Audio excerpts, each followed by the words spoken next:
Hello everyone. Today we are going to solve question number 16 from SQL 50 series of Leetcode, and the title for this question is average selling price. There it is mentioned, I believe it's an easy type of question, but with this question you will have to, I mean, you will have to know about a lot of things like joins and all. Yeah. So let's go through the question first. So here we have a prices table with product ID, start date, end date, and the price.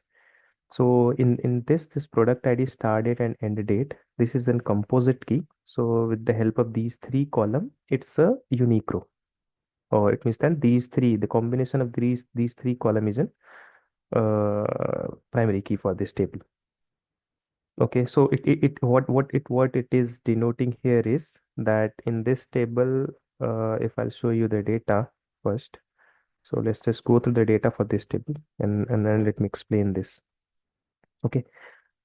So here you see this for product ID 1, the start date is 17th Feb 2019 and the end date is 28th Feb 2019. And between these range from 17 to 28, the price for this product is 5. Okay. And then for the same product in the March, from 1st of March to 22nd of March, the price has been increased to 20. Okay. So whenever any unit has been sold within this time range, then the price will be calculated based on this 5. But whenever there any product is being sold on this time range, the price will be 20. The same with the product IDs too. So from 1st to 20 it is 15, and from 21st to 31st March it is 30. Okay, so and if we'll go to that next table, we have this unit sold table. Okay, so this table may contain duplicate row, and each row of this table indicates the date, units, and the product ID of each product sold. So what this table contains is it has the product ID like this one or two, and the purchase date when that product has been sold, or someone has I mean someone bought that product, right? That date, and then the units, that how many units they have bought. Okay, so if I again go to the table units sold underscore 16. So here, if you see from first, in I mean that product ID first on 25th Feb has been 100 unit has been sold. Okay, so this date the price should be fifth 5.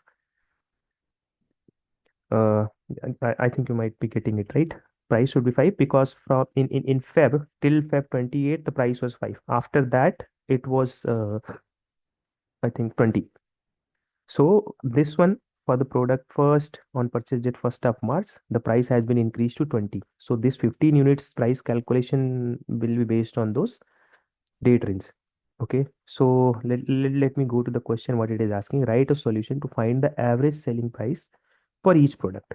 For each product, it wants the average selling price. Okay, so here it has given that what is the average selling price here, the total price of product upon the number of products sold. So if we talk about this product number one, right, the total units has been sold 15, correct? But the catch here is that this 100 units has been sold. If I'll just explain 100 into 5, and those 15 unit has been sold 15 into 20. This should be the price for this, right? Because of the date range. And then the sum of those units, 100 plus 15. So this should be its average price. Okay, so it means that we'll have to join these tables as well. So let's just do this. Select star from from prices underscore 16, inner join units sold underscore 16. On we need to give the column on which it should join, right? So one column is, let me give the alias p, and let me give this alias as u. Okay, so now here if I do that, p dot product id equal to u dot product id. Okay, so if we'll do the join only based on this, let me show you that what we are getting, because we need to combine those purchase date related information as well in the join, right? If we won't do that, let's see what the result is coming. I'll explain and then I'll tell you that how we can correct it. Okay, so here you see this for this product ID, it has been sold twice only, but now you are getting four records. Why? Because both of the tables are having two records for each product. For one and one, both the tables are having two records. Okay, because of that, it is coming the four records. And same with the two. And in here you see this for one price, this 20, we have sold this 100 unit. Again, it is coming for price 5. We have sold it 100 unit. But this is not the case. Correct? We have it based on the purchase date. So for this, if you see this purchase date, 25th Feb, it is coming between these range. So for this price should be taken, and for the other one, this price should be. I think this price, yeah, this has been bought on 1st of March, so it's come under this range. Correct, correct. So we need to have a join based on that. So either we can do it like this, if we can just do it here and uh u dot purchase date between p dot start date and p dot end date. Okay, so if I'll run this query, let me just pull this little bit down. If I'll run this query, now you see I'm getting only two record. So for this, if you see for from 17th Feb to 28th Feb, I'm getting 5, and this unit I'm getting 100. Same with this also, from 1st of March and 22nd March, I'm getting the price as 20 and the unit sold is 15. Right now, so either you can do it in this way or you can just remove it from here, and then I can just add it in the where clause. Where this, let me run this. Again, I'm getting the same. So I believe that whatever you can filter it on based on the join condition, that's the best thing to do. Because on at the time of joining, it will filter it out, right? Okay, so now what next? Now I want the sum of this price, I mean multiply the sum of price into this unit plus 20 into this unit. Correct? So what we can do is here, and based on the product ID. So let me just do that p dot product ID, comma. Let me just do it here. Okay, so I need first the multiplication, correct? So p dot price into u dot units, right? Let me run this now. Yeah. So for this product, I'm just combining this 5. Okay, and then I need the units also, right? U dot units. Yeah. So if you see for this 500 is that I can just say as sale amount. As sale amount. Okay. So 100 unit has been sold for 500. 15 unit has been sold for 300. Right. So now what we want is we want the summation of these two for this product and the summation of these two as well. Correct. So let's just do this. Sum of units as total unit, and let me rename this as total sales.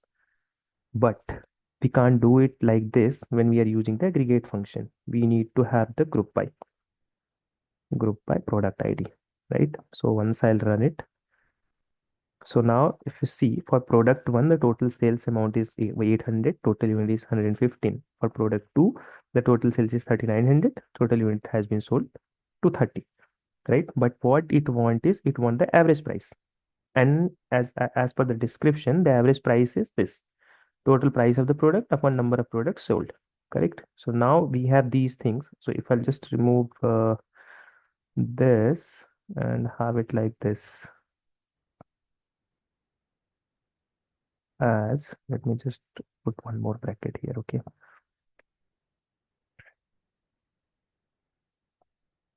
as average selling price. Okay, let me run now. So I'm getting the average selling price 6, and for this average selling price is 16. But again, now what it want is, it want the average price should be rounded to two decimal places, right? Two decimal places. It wants rounded to two decimal places. So we can just do it round and comma 2. So now if I'll run this, I should be getting this one. Now, when you run this question answer into the lead code, I think it might fail because of some condition. Okay, because of some condition. And the thing is, wherever, suppose there are some products, okay, suppose there are some products which never got sold. So it is present into the prices table, but it is not present into this unit sold table. So for that, we need to show some average selling price, right? It should be maybe 0. So how you can do that? So if at all wherever you see these kind of situation, right, where from one table you will have to fetch all the records, and from other table whatever records is matching, those kind of situation wherever you see, there you need to do the outer join. So price table is into the left, and we want all the information from the price, so we can just do the left join. Okay, so when you do the left join, right, there one scenario will come. So if I'll show you again the result from this prices 16 table, right, it has these records. So if I'll just copy this, and what I will just do it, insert into prices 16 values, I'll just paste this 2 comma the date, again date, like this, and let me just have this id as 3. Okay, so I'm just creating this scenario. Okay, so let me run this.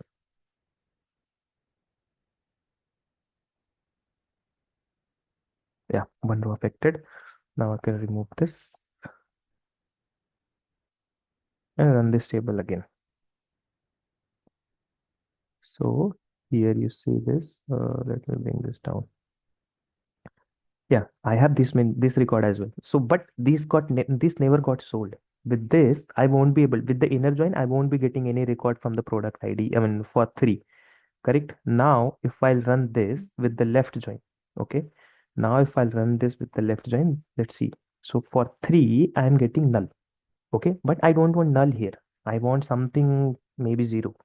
Okay, so how you can do it? So there is one function null if. Null if. Okay, so I mean there are so many in other databases. You will have different of function. Okay, so what it will do is, if any value is null, it will replace with the value which I am providing into the second parameter. So for this, the signature is like null if. So here some value, suppose some column, and this one is substitute. You can say substitute value. Okay. So what happens is, suppose this column's value is null, then substitute value will be taken care. Okay. So we can just use this to remove that kind of scenarios. So to solve that kind of scenario. Okay. So null if, this will be taken care as a first parameter, and this will be the second parameter. Whenever if I'm getting any null, right, it will convert it into the 0. Now let me run this. Okay. I think null if is not converting this. I'm not sure what is the issue is coming. Let me check. Okay. I think it's not null it is if null. Sorry, my bad. So it is if null. So for this, I mean, for this, the same signature. If null, and here you will have one column and substitute value. So what it will do is, if this column value is null, it will take this value. Okay. So if I'll just run this if null and then run this, you see here I'm getting this 0. Okay. So let's see if there is any ordering or anything. Return the result table in any order. So I think that's it. If you want to return maybe in on average selling price, that also you can do it here. Order by, and let me do it as descending. Okay. So why? Because just that top average selling price I'll be getting on the top. So here you see this. But with this here, I don't need to use all this calculation while ordering, right? Because order by happens at the end. As per this query in the execution order, order by will be happening at the end after doing the select. Okay. I think that's it for this question. If you have any question, please do let me know into the comment, and please do like and subscribe and share videos. Thank you.